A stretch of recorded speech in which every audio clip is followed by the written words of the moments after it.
How to boost processor or CPU speed in Windows 11. First, click on the Start menu. Type msconfig on the search bar and click on System Configuration. Now a System Configuration tab will pop up. Go to the Boot section.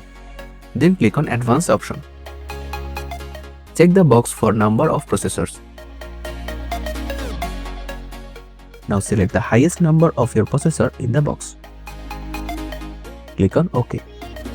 Then click on Apply and click OK. After that, system will ask a restart. Click on Restart button. There is another way to change the maximum processor state to 100% when plugged in and get the best performance. Open Start menu. Type Control Panel in the search bar. Then click on it. Look for power options, then click on it.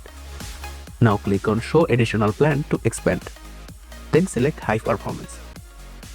Click on Change Plan Settings. Then click on Change Advanced Power Settings. Now find Processor Power Management. Click to expand it. On the Minimum Processor State option, make sure set it to 100%. After that, click on OK and make a restart. And that's how you can boost processor or CPU speed in Windows 11. Thanks for watching.